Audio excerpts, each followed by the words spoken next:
Komið í sæl. Hafið þið einhver tíma ferðast á stóru og þægilegu skipi sem búið fallegum húsgögnum, eins og glæsilegt hús? Á þeim dögum þegar Baha'u'lláh og Babin lifðu, voru engin slík skip til. Einungis litlir bátar með engar vélar. Það var því undir vindinum komið hversu hratt þeir komust áfram. Þeir gátu ekki náð mikilli ferð á þennan hátt. En dag einn ákvað Babin að fara til borgar heitir Mekka. Muhammad hafði búið í Mekka þegar hann lifði og starfaði á jörðinni. Á hverju ári fór fjöldi fólks sem elskaði Muhammad og hafði lesið bók hans Kóraninn til Mekka til að biðjast fyrir. Babin vissi að myndi hitta margt fólk þar sem hann geti sagt frá boðskapi Guðs. Hann lagði því á stað ásamt Kúdús, einum af bókstöfum hins lifanda, og þjóni sínum. Þeir urðu að fara á bát til að komast til þessara borgar. Ferðalagið til Mekka tók 2 mánuði. Veðrið var vont.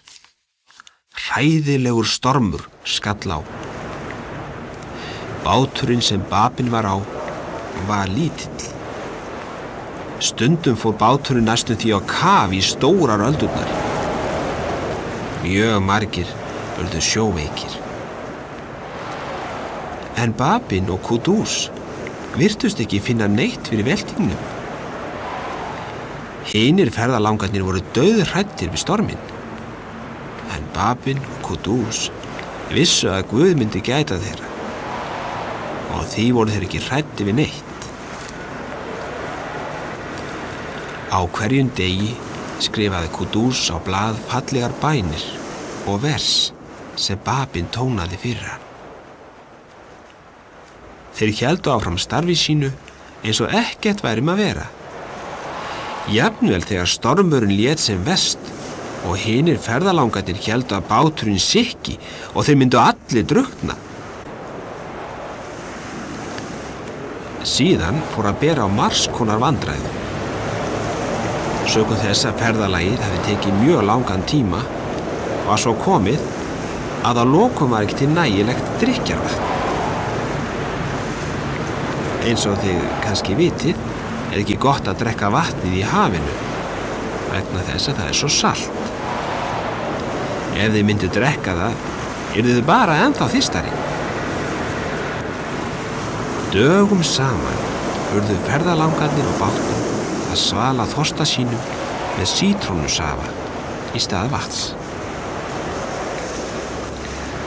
Fólkið á litla bátnum hlýtur að hafa þjáðst mikið. Þegar Babin sá hvað því leið illa, bað hann til Guðs að ferðalög á sjó yrðu gerð auðveldari. Hann bað þess að ekki yrði lengur svona hættulegt að ferðast yfir hafið. Guð svaraði bæn Babsins.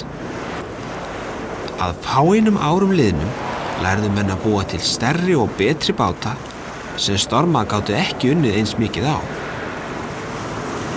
Þeir lærðu að nota vélar í stað segla, svo að þeir gátu komist hraðar yfir. Og hugsið ykkur bara, nú tekur einungis nokkra daga að sigla þá leið sem Babin fór á 2 mánuðum. Þrátt fyrir hið hættulega ferðalag komust Babin og Kúdús loks heilir á húfi í örugga höfn, í bæ nokkrum lá á ströndinni. Þaðan urðu þeir að ferðast á úlföldum yfir heita og sendna eyðimörk, áður en þeir náðu til Mekka, sem var kölluð borgin helga, vegna þess að Muhammad hafði átt heima þar.